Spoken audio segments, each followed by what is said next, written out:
ಭ್ರಷ್ಟ ಬಿಬಿಎಂಪಿನ ಸರಿ ಮಾಡೋದು ಹೇಗೆ ಮೆಗಾಫೈಟ್ ತಮಗೆಲ್ಲರಿಗೂ ಕೂಡ ಮೆಗಾಫೈಟ್ಗೆ ಸ್ವಾಗತ. ಇಲ್ಲಿ ತನಕ ಸಾಕಷ್ಟು ಮಾತಾಡಿದ್ದಾಯಿತು. ಬನ್ನಿ, ಒಬ್ಬರು ಯುವತಿ ನಿಂತ್ಕೊಂಡಿದ್ದಾರೆ. ಏನಮ್ಮ ನಿಮ್ಮ ಪ್ರಶ್ನೆ ಕೇಳಿ? ಯಾರಿಗೆ? ನನ್ನ ಹೆಸರು ರಮ್ಯಾ ಅಂತ.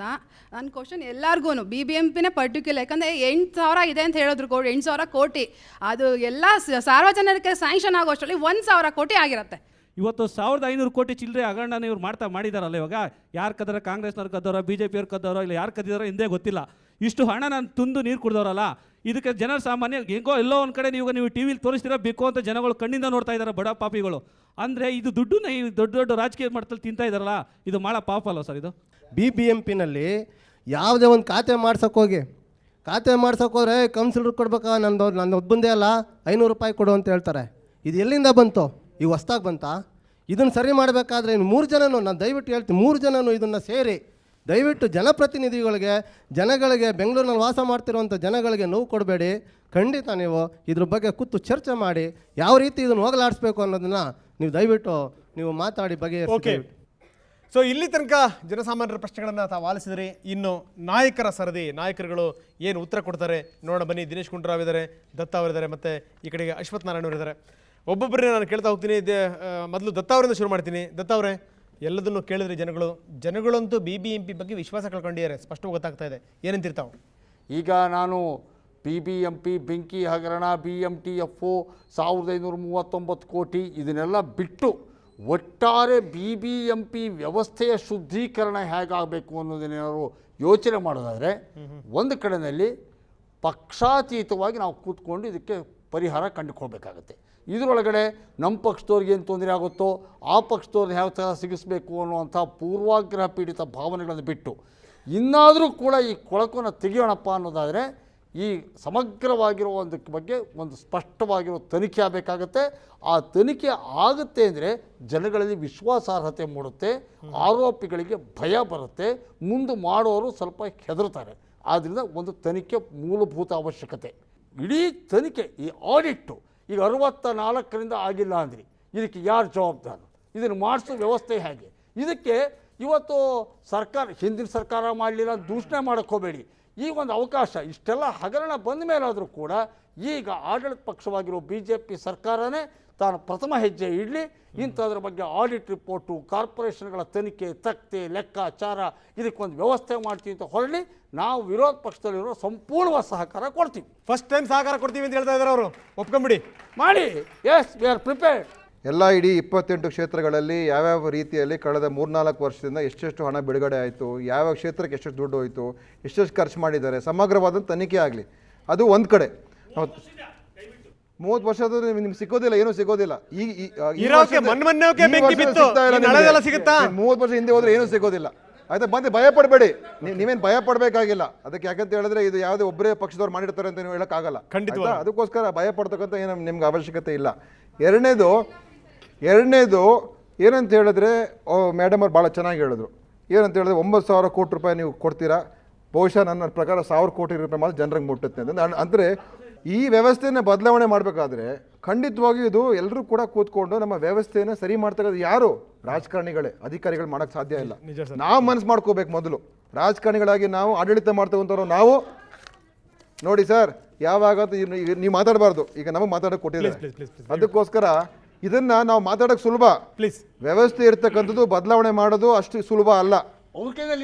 ಈಗ ಇವತ್ತು ಖಂಡಿತವಾಗಿಯೂ ಆಡಳಿತ ವರ್ಗದವರು ಕೂತ್ಕೊಂಡು ಹೌದು ನಾವು ಇದನ್ನು ಸರಿ ಮಾಡ್ತೀವಿ, ವಿರೋಧ ಪಕ್ಷದವ್ರು ನೀವು ಸಹಾಯ ಮಾಡ್ತೀರಾ, ನಾವು ಸಹಾಯ ಮಾಡಕ್ಕೆ ತಯಾರಾಗಿದ್ದೇವೆ.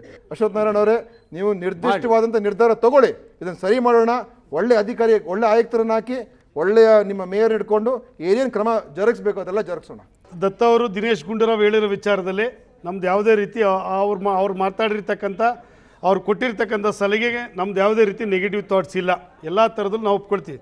ಇಲ್ಲಿ ಒಂದು ಏನಾಗ್ತಾಯಿದೆ ಅಂತ ಹೇಳಿದ್ರೆ, ಸುಮಾರು ವರ್ಷದಿಂದ, ಕಳೆದ ಸುಮಾರು ನಾನೊಂದು 30 ವರ್ಷದಿಂದ ನೋಡ್ತಾ ಇದ್ದೀನಿ ಈ ಥರದ ಅವ್ಯವಹಾರಗಳು, ಈ ಥರದ ಆಪಾದನೆಗಳು ಬರ್ತಾ ಇದೆ.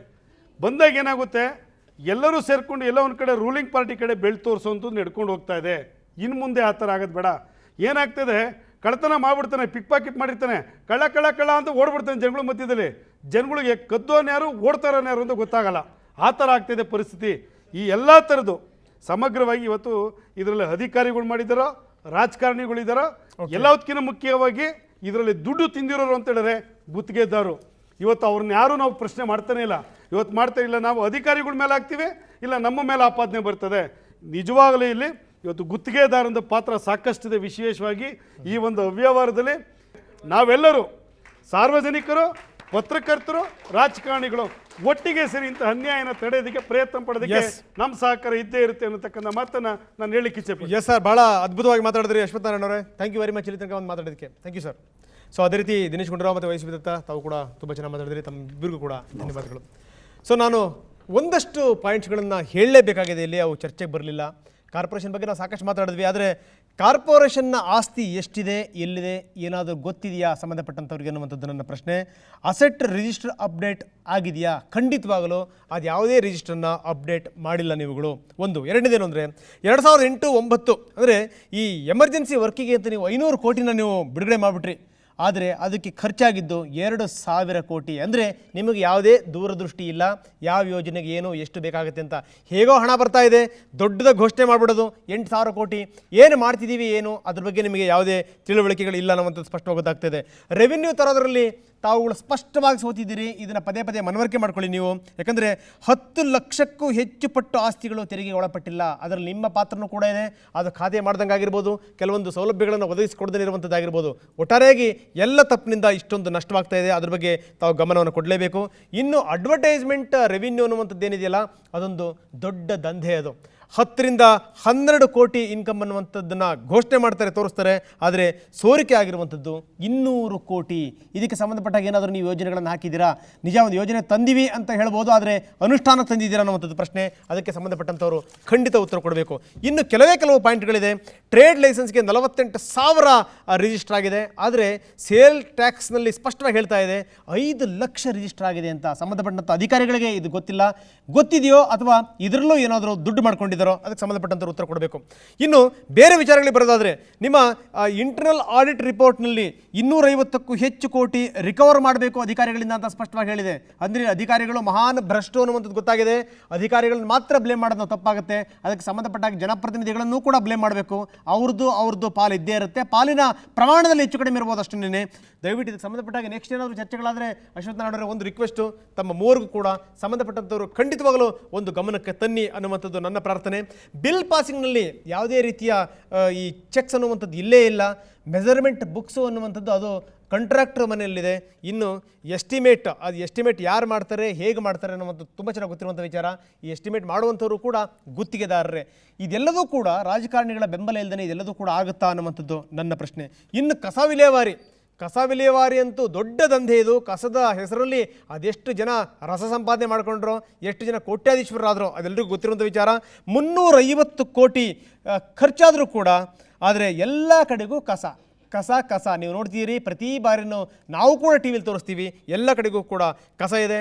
ಆದರೆ ನೀವು ಹೇಳೋದೇನು ಅಂತಂದರೆ, ಒಂದು 160 ಜನ ಬರ್ತಾರೆ ಒಂದು ದಿನಕ್ಕೆ ಅಂತಂದರೆ ಬರುವಂಥವ್ರು 60 ಜನ, ಇನ್ನು 100 ಜನ ಎಲ್ಲಿ ಹೋಗ್ತಾರೆ?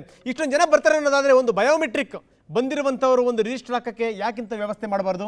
ಅಥವಾ ಎಲ್ಲೆಲ್ಲಿ ನೀವು ಹನುಮಂತ ನಗರಕ್ಕೆ ಬನ್ನಿ, ಸಹಕಾರ ನಗರಕ್ಕೆ ಹೋಗಿ, ಬಸವನಗುಡಿಗೆ ಹೋಗಿ, ನೀವೆಲ್ಲೇ ಹೋಗಿ, ಅಲ್ಲಲ್ಲಿ ಸಾರ್ವಜನಿಕರ ಸಂಘ ಸಂಸ್ಥೆಗಳಿವೆ. ಆ ಸಂಘ ಸಂಸ್ಥೆಗಳಿಂದ ನೀವು ಮಾಹಿತಿ ಪಡ್ಕೊಳ್ಳಿ, ಎಷ್ಟು ಜನ ಬಂದಿದ್ದಾರೆ, ಅವ್ರು ಏನು ಕಡಿದು ಕಟ್ಟೆ ಹಾಕಿದ್ದಾರೆ ಅನ್ನುವಂಥದ್ದು. 19,000 ಜನ ಕೆಲಸಗಾರರಿದ್ದಾರೆ BBMPನಲ್ಲಿ. ಇವ್ರು ಏನು ಕಡಿದು ಕಟ್ಟೆ ಹಾಕ್ತಾರೆ ಅನ್ನುವಂಥದ್ದು ನಮ್ಮ ಪ್ರಶ್ನೆ. ಅಟ್ಲೀಸ್ಟ್ ಇಂಥ ಪ್ರಶ್ನೆಗಳಿಗೆ ಉತ್ತರ ಕೊಡಿ. ಬರೀ ಏನಾದರೂ ಸಿಕ್ಕಿಬೀಳುತ್ತೆ ಅಂದ ತಕ್ಷಣ ಬೆಂಕಿ ಇಡೋದು ಮಾತ್ರ ಅಲ್ಲ, ತಮಗೆ ಗೊತ್ತಿರಬೇಕು ಬಹಳಷ್ಟು ನಿರೀಕ್ಷೆಗಳನ್ನು ಇಟ್ಕೊಂಡು ಜನ ಇಲ್ಲಿಂದ ಗೆಲ್ಸಿ ಕಳಿಸಿದ್ದಾರೆ ಅಂತ. ಒಬ್ಬ MLAಗೆ ಕಡಿಮೆ ಇಲ್ಲ ಒಬ್ಬ ಕಾರ್ಪೊರೇಟರ್. ಹೀಗಾಗಿ ಏನಂದರೆ ನಿಮ್ಮ ಜವಾಬ್ದಾರಿ ದೊಡ್ಡದಿದೆ.